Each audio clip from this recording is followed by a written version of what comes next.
नमस्कार, स्वागत है आपका मुनाफे की मंडी में, जहां हम आपको कमोडिटी मार्केट की तमाम बड़ी खबरों के साथ आपके लिए इंट्राडे, पोजिशनल और लॉन्ग टर्म के हिसाब से भी आपको कॉल देते हैं। साथ ही मॉनसून का अपडेट और देश भर के मंडियों का अपडेट भी हम आपके लिए लेकर आते हैं।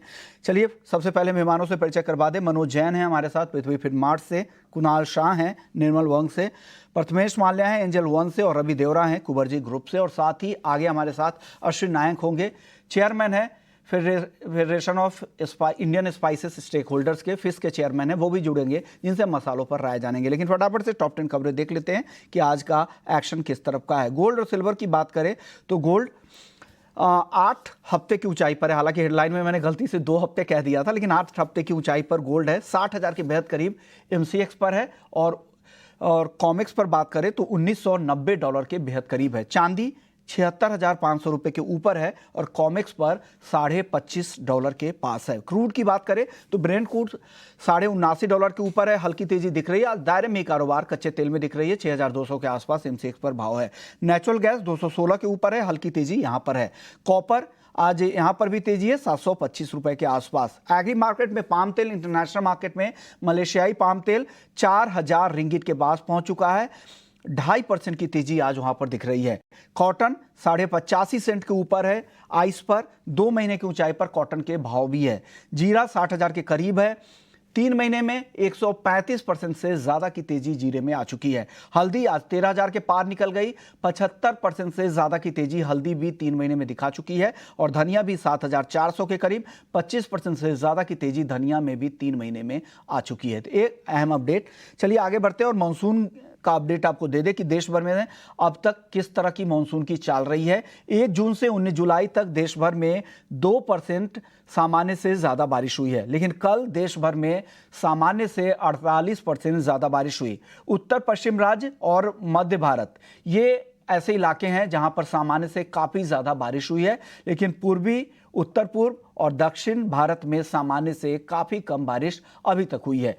आज कहां कहां बारिश का अनुमान है ये भी आपको बता दें तो मुंबई, दक्षिण गुजरात, विदर्भ, मराठवाड़ा, कोंकण और गोवा, यहां पर आज बारिश हो सकती है। इसके अलावा तटीय कर्नाटक, आंध्र प्रदेश, तेलंगाना, उड़ीसा, दिल्ली, पंजाब, हरियाणा, यूपी, झारखंड, पश्चिम बंगाल और बिहार, यहां पर भी हल्की से तेज बारिश की संभावना जताई गई है। इसके अलावा MP के कुछ इलाके, छत्तीसगढ़ के कुछ इलाके और राजस्थान, दक्षिणी राजस्थान, हिमाचल प्रदेश और उत्तराखंड में भी आज बारिश का अनुमान लगाया गया है। अब देख लेते कि कहां सबसे ज्यादा बारिश अब तक हुई है। राजस्थान, जहां पर सामान्य से अब तक 97% ज्यादा बारिश हो चुकी है। दिल्ली की बात करें तो सामान्य से 68% ज्यादा बारिश हुई है। हरियाणा में 67%, पंजाब में 56%, मध्य प्रदेश में अब तक सामान्य से 16% ज्यादा बारिश हुई है। यूपी में वही सामान्य से 2% ज्यादा बारिश। लेकिन कम बारिश कहां हुई है तो वो है झारखंड, जहां पर देश में सबसे कम बारिश हुई है। सामान्य से 43% कम बारिश हुई है, यानी सूखे की स्थिति अब तक झारखंड में बनी हुई है। बिहार में बनी हुई है, बिहार में भी 38% कम बारिश हुई है। केरल की बात करें तो यहां भी 38% ही कम बारिश हुई है सामान्य से, और कर्नाटक में सामान्य से 23% कम बारिश हुई है। तो ये मानसून का अपडेट है। अब नॉन एग्री मार्केट का रुख करते हैं। हमारे सभी मेहमान बने हुए हैं। कुणाल जी, सबसे पहले अब गोल्ड की बात करते हैं। गोल्ड वापस से एक लंबे कंसोलिडेशन के बाद धीरे धीरे अब 60,000 के करीब पहुंच चुका है। क्या लग रहा है, इन स्तरों पे खरीदारी समझदारी है क्या? देखिए 57,700 का लो मारा था गोल्ड ने 15 दिन पहले और आज 60,000 का। तो फंडामेंटल, मैं बहुत बार आपके शो में मैंने बताया और आज भी बता रहा हूँ, फंडामेंटल गोल्ड के तेजी के ही है। कोई भी डिप आता है गोल्ड में वो बाइंग अपॉर्चुनिटी है। मेरी राय में अभी भी जो नेक्स्ट हफ्ते में फेडरल रिजर्व की जो मीटिंग है, वो मीटिंग के बाद हम गोल्ड में फिर से तेजी बनते हुए देखेंगे। छोटे मोटे डिप, छोटे मोटे करेक्शन आ सकते हैं। डायरेक्शनल व्यू तेजी का है। 59,700, 800 के बीच में आप बाय कर सकते हैं और टारगेट आपको नेक्स्ट फ्राइडे, कल नहीं पर नेक्स्ट फ्राइडे का आपको टारगेट रखना चाहिए अराउंड 60,600, 700 का के लिए अगले हफ्ते के लिए वेट लगा सकते। उसमें स्टॉप लॉस क्या लगा ले गोल्ड में सर कुणाल जी? जी मेरी राय में 59,300 का स्टॉप लॉस रखना चाहिए। अगर किसी को स्टॉप लॉस लगाना है तो 59,300 is a good stop loss, but directional view is very very positive. Positive है, यहाँ से खरीदारी की राय कुणाल जी की तरफ से गोल्ड पर आ रही है।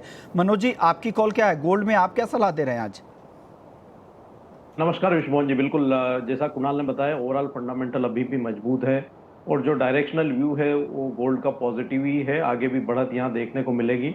इंटरनेशनल मार्केट में हम इस हफ्ते भी अगर $2000 के पार निकल जाए तो कोई आश्चर्य की बात नहीं होगी। तो ओवरऑल ट्रेंड पॉजिटिव ही है। इंट्राडे के लिहाज से 59,800 पर बाइंग करें, 59,550 के स्टॉप लॉस से लक्ष्य 60,300 का रखें। वहीं अगर 2 से 3 दिन का अगर नजरिया लेकर के चलते हैं तो 59,800 से 59,600 के दायरे में जो है वो बाई की पोजीशन लेकर के चलें। 59,300 के नीचे का एक स्टॉप लॉस रखें। लक्ष्य ऊपर में 60,600 700 तक का रख सकते हैं। तो ओवरऑल ट्रेंड पॉजिटिव है। जो भी डिप्स मिले वहां पे बाय की ही सलाह रहेगी।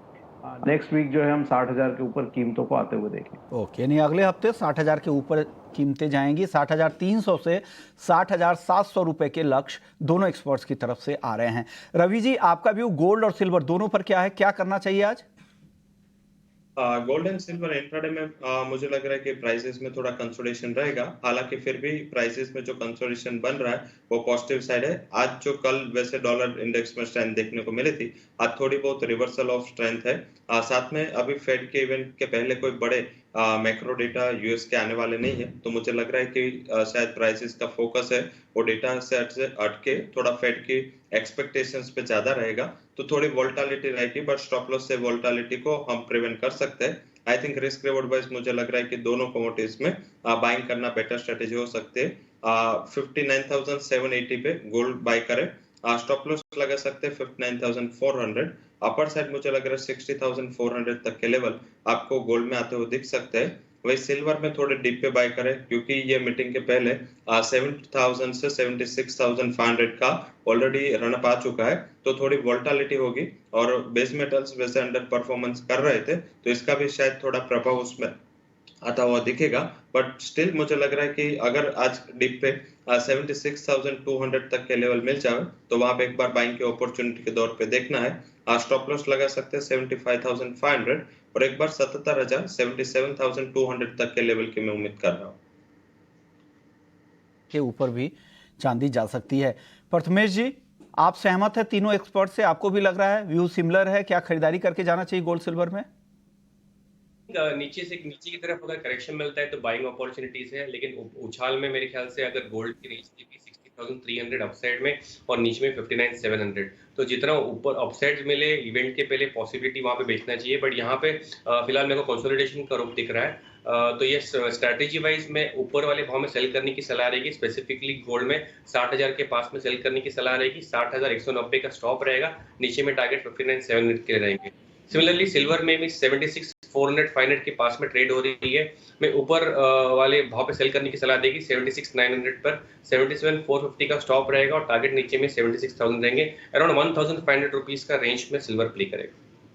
चलिए कुणाल जी, आप चांदी में क्या लग रहा है आपको? क्या चांदी अगले हफ्ते नया रिकॉर्ड फिर से बना सकती है? क्या 78,000 रुपए के ऊपर जाती चांदी दिख रही है अगले हफ्ते में? यस, बना सकती है। 77,500 78,000 के लेवल्स आ सकते हैं नेक्स्ट हफ्ते।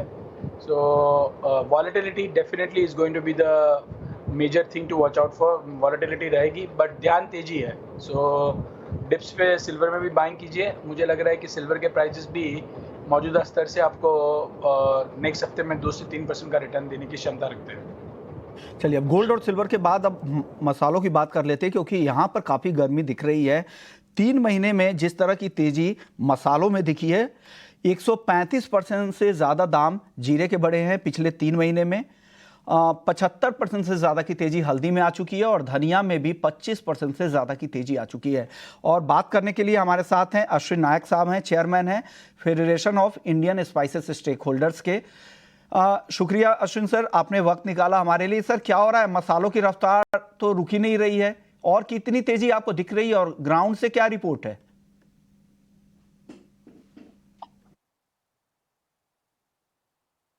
सर एक्चुअली जीरा में अभी जो भी है वो डोमेस्टिक डिमांड और डोमेस्टिक सप्लाई के ऊपर ही गेम पूरी चल रही है। एक्सपोर्ट तो अभी आउट है, इंडिया से एक्सपोर्ट अभी नहीं हो रहा है। लेकिन जो स्टॉक अवेलेबल है वो सब अपने जो माल बेचने के टारगेट है वो ऊंचे करके बैठे हुए हैं और वो माल बेचने के लिए निकाल नहीं रहे। सामने जो छोटी सी भी रिक्वायरमेंट हो तो माल मिलना थोड़ा मुश्किल हो जाता है। इसके हिसाब से जीरा का जो मार्केट है वो अभी भी ऊपर बना हुआ है। बाकी धनिये में एक्सपोर्ट इंडिया का काफी पिछले 2-3 महीने में अच्छा रहा है, और जो दूसरी कंट्रियों के क्रॉप निकल रहे हैं उसमें बल्गेरिया और जो रोमानिया वगैरह है उधर का क्रॉप 30-40% कम मिल रहा है। बाकी रशिया का क्रॉप निकला है, रशिया के प्राइस भी मिल रहे हैं $600 से $625 के, और उसमें इंपोर्ट के व्यापार भी हुए हैं। लेकिन जीरा तेज है तो उसके पीछे अभी बाकी के मसाले भी तेजी की रफ्तार बनाए हुए हैं। पिछले कुछ हफ्ते की रिपोर्ट आ रही है कि उस तरह की नहीं है, सुस्त है। क्या हो रहा है एक्सपोर्ट इंटरनेशनल मार्केट में, किस तरह का सिनेरियो है डिमांड का सर? एक्सपोर्ट में तो सर क्या है कि अपने इंडिया के अलावा, जैसे पहले अपने को पता था कि तुर्की, सीरिया, ईरान, अफगानिस्तान ये सब कंट्री का क्रॉप निकला था, और लास्ट में सरप्राइजिंगली किसी ने सोचा भी नहीं था और चाइना का क्रॉप निकला। तो वो लोगों का माल जो इंडिया में आएगा वो तो ठीक है, वो इंडिया से री एक्सपोर्ट करना पड़ेगा जो रूल्स है उसके हिसाब से, क्योंकि ड्यूटी बचाने के लिए। तो आगे जो एक्सपोर्ट होगा वो शायद वही माल एक्सपोर्ट हो पाएगा। इंडिया का जो खुद का माल है वो कोई नया एक्सपोर्ट हो ऐसा लग नहीं रहा है, क्योंकि इसके अलावा जो विश्व के बाकी सब देश है वो सब देशों ने इन्हीं कंट्रियों से माल लिया है, जो अपने से काफी $1000 से $1500 तक उनको सस्ता मिला है। अभी रिसेंटली ये सब कंट्रियों में चाइना भी काफी माल बेच के आया है, तो वो सब कंट्री अगले 3-4 महीने के लिए इधर इंडिया में लेने के लिए आए, ऐसा फिलहाल तो नजर नहीं आ रहा है। अश्विन सर, अब मेरा सवाल होगा, इतनी तेजी के बाद अब कौन से मसाले आपको लग रहे हैं कि जिसमें और भी दम बाकी है और भी तेजी यहां से दिख सकती है? नॉर्मली सर देखें तो मसाले में जो पास्ट हिस्ट्री है ब्लैक पेपर या कार्डमम या लौंग की, तो कोई भी रेट बन सकते हैं, लेकिन मेरे हिसाब से जीरा और जो अपना टर्मरिक है उसमें ऑलमोस्ट डबल से भी ज्यादा प्राइस ऑलरेडी बढ़ चुके हैं। तो इसमें अभी आगे कितना बढ़ेगा वो कहना मुश्किल है, क्योंकि ज्यादा करके लोग प्रॉफिट बुक करके बैठे हुए हैं। अभी भी धनिया में काफी जगह है, क्योंकि धनिया बॉटम लेवल से नजदीक में चल रहा है, तो धनिया में मुझे लग रहा है कि अभी भी तेजी की काफी अच्छी खासी जगह बाकी है। में तेजी की ज्यादा संभावना दिख रही है। जीरा और हल्दी को लेकर थोड़ी अनसर्टेनिटी है, क्योंकि जिस तरह का रनअप देखने को मिल रहा है और आगे कितनी तेजी और बची है ये कहना अभी मुश्किल लग रहा है। शुक्रिया सर, आपने वक्त निकाला हमारे लिए। चलिए वापस लौटते हैं हमारे और बाकी मेहमानों के पास। मनोज जी, क्या हो रहा है ये मसालों में? आपका आउटलुक क्या है मसालों को लेकर? मसालों को लेकर आउटलुक का पॉजिटिव ही था। हल्दी की जहां तक बात करें तो 12,700 का लक्ष्य हमने दिया था आप ही के चैनल पे पिछले सप्ताह, और आज हम 13,000 के ऊपर ट्रेड हो रहे हैं। हालांकि प्राइस थोड़े ओवर स्ट्रेच है, लेकिन अभी भी ट्रेंड जो है वो पॉजिटिव है, तो अभी ये लेवल पे फ्रेश बाइंग की सलाह नहीं रहेगी। अगर लॉन्ग की पोजीशन हो तो एक बार ये लेवल पे थोड़ी मुनाफा वसूली करना चाहिए। हमारा मानना है कि 12,000 के आसपास अब अच्छे सपोर्ट जो है हल्दी में रहेंगे, तो 12 से 12,300 का दायरा मिले तो वहां फिर एक बार लॉन्ग कर सकते हैं। वहीं अगर जीरा की बात करें तो यहाँ भी हमने देखा है कि 56,300 के जो सपोर्ट्स लेवल बताए थे वो होल्ड हुए हैं, और 57,000 से फिर एक बार रिवर्सल देखने को मिला है। तो अभी 61,500 61,600 के आसपास एक रेजिस्टेंस जो है वो दिख रहा है टेक्निकली, तो अगर वो लेवल आए तो वहां पे मुनाफा वसूली की सलाह रहेगी। लेकिन हाँ धनिया की अगर बात करें तो यहाँ पे मोमेंटम काफी अच्छा पॉजिटिव देखने को मिल रहा है, और हमने जो है 7,400 के ऊपर कीमतों को निकलते हुए देखा है। हमारा मानना है कि ये रैली यहाँ पे एक्सटेंड हो सकती है और 7,800 तक के भी लक्ष्य यहाँ देखने को मिल सकते हैं। तो धनिया में फ्रेश लॉन्ग जो है 7,400 के ऊपर भी कर सकते हैं। 7,170 के स्टॉप लॉस से 7,800 के लक्ष्य यहाँ देखने को मिल सकते हैं। 7,800, यानी धनिया में तेजी की संभावना ज्यादा यहाँ पर दिख रही है मनोज जी को। कुणाल जी, आपका व्यू मसाले के मार्केट को लेकर क्या है? क्या लग रहा है, और तेजी बची है या बचना चाहिए? काफी रनअप आ चुका है, वन वे रैली हम देख रहे हैं, क्या करना चाहिए यहाँ से? हल्दी और तेजी लग रहा है कि 15,000 का भाव लग रहा है, सो हल्दी में तेजी कर सकते हैं। 200-300 रुपये का करेक्शन आएगा, बाय कीजिए।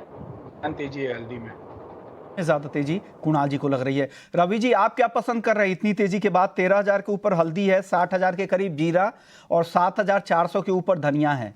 धनिया पसंद है मनोज जी को, हल्दी पसंद है कुणाल जी को। आप क्या पसंद करें यहाँ पे खरीदारी करना?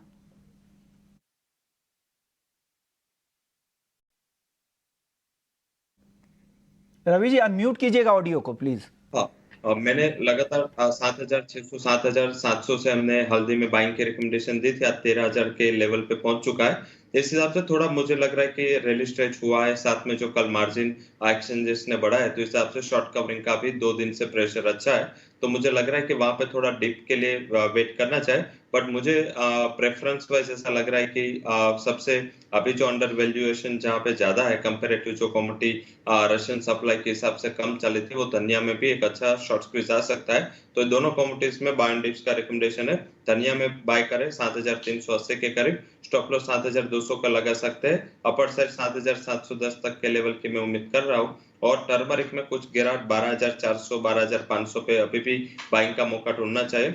स्टॉप लॉस 12,000 के नीचे मेंटेन करें, अपर साइड 13,800 तक के लेवल की मैं उम्मीद कर रहा हूँ। तो थोड़ा डिप पे turmeric and current market price पे आप धनिया में बाय पोजीशन क्रिएट कर सकते हैं। ओके, तो ये भी मसालों को लेकर है। चलिए अब बात कर लेते हैं ग्वार सीड और ग्वार गम। यहाँ पर भी आज तेजी दिख रही है, आधे से 0.25% तक की तेजी है। रवि जी को क्या पसंद आ रहा है आपको, ग्वार गम या ग्वार सीड, कहाँ ट्रेड करना चाहिए और क्या कॉल है आज? दोनों में बाइंग सेल का रिकमेंडेशन है। पर्टिकुलर रिकमेंडेशन की वजह है वो थोड़े टेक्निकल भी है, क्योंकि आज वैसे डिलीवरेबल पोजीशन जो जुलाई खत्म होगा, एंड इसी हिसाब से 2 दिन में थोड़ा एक करेक्शन हायर लेवल से प्राइसेस में आता हुआ दिखा था, बट मुझे ट्रेंड अभी भी दोनों में पॉजिटिव लग रहा है। अब सोइंग रिकवरी की मार्केट जो उम्मीद करके अभी तक वेट किया था, शायद ये रिकवरी अभी ये हम जुलाई मिड तक आ चुके हैं, तो अब से थोड़ा मुझे पॉसिबिलिटीज कम दिख रहे हैं। गुवर गम में बाय करें 11,400 के करीब, स्टॉप लॉस लगा सकते हैं 11,240 का, और अपर साइड 11,680 तक के लेवल्स की मैं उम्मीद कर रहा हूँ। वहीं गुवर सीड में बाय करें 5,650 के करीब, स्टॉप लॉस लगा सकते हैं 550 का, और अपर साइड 5,800 तक के लेवल की मैं उम्मीद कर रहा हूँ। तो गुवर सीड एंड गुवर गम दोनों 2 ट्रेडिंग सेशन के लिए यहाँ से बाय करना उचित रहेगा। चलिए अब ग्वार और मसालों के बाद अब फिर से नॉन एग्री मार्केट की तरफ चलते हैं, क्रूड की बात कर लेते हैं। क्रूड भी $80 के बेहद करीब है। कुणाल जी, क्या कच्चे तेल को लेकर क्या व्यू बन रहा है, किस तरह से ट्रेड अप करना चाहिए? यहाँ से और तेजी दिख रही है क्या आपको 6,200 के आसपास से? क्रूड के अगर फंडामेंटल की बात करेंगे तो फंडामेंटली अभी भी क्रूड तेजी में ही है। सो छोटा मोटा करेक्शन आता है तो बाय कीजिए, 6150 के आसपास लॉन्ग कीजिए, 6090 का स्टॉप लॉस रखिए, और ऑन द अपसाइड में 6270 का टारगेट रखिए। 6270 तक का टारगेट क्रूड में है, तो 6090 के स्टॉप लॉस के साथ आपको यहाँ पर ट्रेड करना है। रवि जी, आपकी कॉल क्या है क्रूड में आज? रिकमेंडेशन याद दी है मेरा और कुणाल जी का जो लेवल्स है स्टॉप लॉस का ऑल सेम है, 6110 के स्टॉप लॉस के साथ बाय करें। एंट्री लेवल 6160 का रहेगा, और अपर साइड 6280 तक के लेवल की मैं उम्मीद कर रहा हूँ। तो मुझे लग रहा है कि क्रूड में बाय करना चाहिए। 1 से 2 ट्रेडिंग सेशन में अच्छी रिकवरी आ सकते हैं। जो रशियन सप्लाई की फियर थी वो इज आउट हुई जब मंडे अनाउंस किया रशिया ने कि धीरे वो सप्लाई कम कर रहा है, तो मेरे हिसाब से ये एक तेजी का अच्छा फैक्टर हो सकता है। ओके, प्रथमेश जी, ऑप्शन में कोई ट्रेड है क्या क्रूड में? फिलहाल ऑप्शन में कोई ट्रेड नहीं है, बट मेरे ख्याल से अपसाइड जो है क्रूड का 6,300 है, नीचे वाला डाउन साइड है 6,050 है। तो मैं अपसाइड में जो यहाँ पे क्रूड में बेचने की सलाह रहेगी 6,235 6,240 के आसपास बेचने की सलाह रहेगी। 6,310 का स्टॉप रहेगा, नीचे में टारगेट 6,070 के लिए रहेंगे। क्या नेचुरल गैस में प्रथमेश जी? नेचुरल गैस में स्पेसिफिक यहाँ पे रणनीति बनाई जा सकती है। जुलाई 215 का कॉल ऑप्शन खरीदना चाहिए, 6 रुपए की प्रीमियम पे मिल रहा है, स्टॉप लॉस 3 रुपए का रहेगा, टारगेट 12 रुपए के लिए रहेगा। ओके, यानी 215 के स्ट्राइक की कॉल ऑप्शन भी खरीद सकते हैं एनजी में। एनजी को लेकर आपको भी लग रहा है कि यहाँ से तेजी है, 215 के स्ट्राइक की कॉल खरीदने की सलाह प्रथमेश जी दे रहे हैं। कुणाल जी, आपका व्यू? मेरा ध्यान भी नेचुरल गैस पे तेजी है, 212 के आसपास बाय कीजिए, 207 का स्टॉप लॉस रखिए, और 222 तक का टारगेट रख सकते हैं। ओके, 222 रुपए तक नेचुरल गैस जा सकता है। तो तेजी की राय दोनों ही एक्सपर्ट्स की तरफ से। अब बेस मेटल्स का रुख करते हैं। कॉपर, जहां पर आधे % से ज्यादा की तेजी है, तेजी अब धीरे धीरे बढ़ रही है, 726 के ऊपर आ चुका है। जिंक भी 213 के आसपास, आधे % की तेजी यहां पे दिख रही है। लेड की बात करें तो लेड में भी 0.25% की तेजी है, 182 के ऊपर। एल्युमिनियम है 196 के ऊपर। मनोज जी, बेस मेटल्स में आज क्या सलाह दे रहे हैं आप, क्या टॉपिक क्या है? बेस मेटल्स में ट्रेंड अभी यहाँ पे साइडवेज दिखता है, कोई बड़ी तेजी नहीं है, लेकिन हमने ऊपरी लेवल से अच्छे करेक्शंस होते हुए देखे हैं। जिस तरह से चाइना और यूएस के आंकड़े जो है वो खराब आए थे, चाइना के जीडीपी के बाद यूएस के हाउसिंग के डेटा भी खराब थे, लेकिन हम एक ओवरसोल्ड जोन में जो है ओवरऑल बेस मेटल पैक को देख रहे हैं। कॉपर में मेरा मानना है कि 722-23 के आसपास के अगर स्तर मिले तो यहाँ बाय करके चलना चाहिए। ऊपर में 731-32 तक के लक्ष्य जो है वो देखने को मिल सकते हैं। एक स्टॉप लॉस यहाँ पे 717 का रखना चाहिए। यानी कॉपर 722 पे खरीदे, 731 के टारगेट के लिए स्टॉप लॉस 717 रुपए का। आप क्या सलाह देंगे कुणाल जी, आपकी टॉपिक क्या है मेटल में आज? आई थिंक मेरी राय में कॉपर ही बाय करना चाहिए। कॉपर 722 के आसपास बाय करना चाहिए 728 के टारगेट के लिए, और 717 का स्टॉप लॉस रखना चाहिए। के स्टॉप लॉस के साथ यहाँ पर कॉपर ही भी कुणाल जी की भी पिक है और मनोज जी की भी। रवि जी, आप सहमत है? आपको भी लग रहा है कॉपर ही आज खरीद कर जाए? टॉपिक में आप भी कॉपर ही रखेंगे? जी, मैंने कॉपर ही सेंड किया था और कॉपर में ही मेरी रिकमेंडेशंस बाय की थी, एंड कॉपर में ही मुझे लग रहा है कि शॉर्ट कवरिंग ड्यू है। जिंक एंड एल्यूमिनियम थोड़ा रेंज बाउंड है, साइडवेज है। कॉपर थोड़ा मोमेंटम में है, तो मुझे लग रहा है कि ट्रेंड साइडवेज है, बट लोअर लेवल से अच्छी रिकवरी की उम्मीद करनी चाहिए। 722 के करीब बाय की रिकमेंडेशन रहेगी 716 के स्टॉप लॉस के साथ। मुझे 735 तक की रैली दिख रही है, तो मुझे भी लग रहा है कि कॉपर ही टॉप पिक रहेगी और इसमें अच्छा शॉर्ट कवरिंग यहाँ से ड्यू है। कॉपर सभी एक्सपर्ट्स की टॉपिक है 716, 717 दो स्टॉप लॉस है। बाकी टारगेट 728 से 735 रुपए तक के आ रहे हैं। एक कन्विक्शन यहाँ पर बन रहा है। प्रथमेश जी, आप कॉपर के अलावा कुछ और पसंद आ रहा है आपको बेस मेटल्स में? मुझे भी कॉपर में इनफैक्ट 731 732 अपर रेंज है और नीचे का रेंज जो है 715। सो मैं ऊपर वाले रेंज में सेल करने की सलाह दूंगा। 727 728 स्टॉप लॉस 731 का, नीचे में 715 717। चलिए करेंसी मार्केट की चाल देख लेते हैं। एक सुस्त चाल दिख रही है डॉलर के मुकाबले। रुपया 82 के आसपास ही है। कुणाल जी, क्या हो रहा है? काफी दायरे में दिख रहा है। क्या कोई एक्शन की संभावना है क्या यूएसडी INR में? व्यू सेल ऑन राइस का है। 82.10 के आसपास आप सेल कर सकते हैं 81-80 के टारगेट्स के लिए, और 82.25 का स्टॉप लॉस रखना चाहिए। व्यू करेंसी मार्केट पर मुझसे सवाल है? जी, मनोज जी आपसे है। हाँ, यहाँ पे सेल ऑन राइस का ही रणनीति बना के चलना चाहिए। यूएसडी INR जो भी जुलाई वायदा है इसमें 82.20 के ऊपर बिकवाली करे, 82.40 का एक स्टॉप लॉस रखे, लक्ष्य नीचे में 81-80 का लेकर के चले। जाते जाते कैस्टर की टॉप ट्रेड आपने भेजा था रवि जी, क्या वजह है? क्यों खरीदारी की सलाह आप दे रहे हैं? 6350 के आसपास है, क्यों खरीदे कैस्टर? बेसिकली कैस्टर में पर्टिकुलर अगर आप कैस्टर ऑयल के प्राइसेस देखें तो 1190 से रिकवर होकर 1250-60 तक आ चुके हैं। पर्टिकुलर चाइनीज डिमांड जो लैकलस्टर थी वहां पे रिकवरी आ रही है, तो मुझे लग रहा है कि वो एक सबसे बड़ा रीजन है। सेकंड, लास्ट ईयर इतना ज्यादा उसमें एंडिंग स्टॉक्स भी नहीं था, और इस साल अभी जो प्रोडक्ट अमेंस के सोइंग के डेटा आ रहे हैं उसमें काफी नीचे सोइंग के डेटा शो कर रहे हैं, तो मुझे लग रहा है कि एक सेंटिमेंट अपसाइड वहां पे दिख सकते हैं। 6470 के टारगेट के लिए मेरी बाइंग की रिकमेंडेशन रहेगी 6260 के स्टॉप लॉस के साथ। तो मुझे लग रहा है कि जो कैस्टर ऑयल के प्राइस का मोमेंटम एज वेल एज देखे तो सोइंग का जो डेटा है अकॉर्डिंग टू दैट यहाँ से प्राइसेस में एक रिकवरी की उम्मीद करनी चाहिए। ओके, यानी करंट लेवल पर ही खरीदारी की सलाह है। जो भाव है अभी मार्केट में उस भाव पे ही खरीदे 6470 के टारगेट के लिए। शुक्रिया रवि जी आपका, कुणाल जी आपका, मनोज जी और प्रथमेश जी आपका भी बहुत बहुत शुक्रिया। नमस्कार।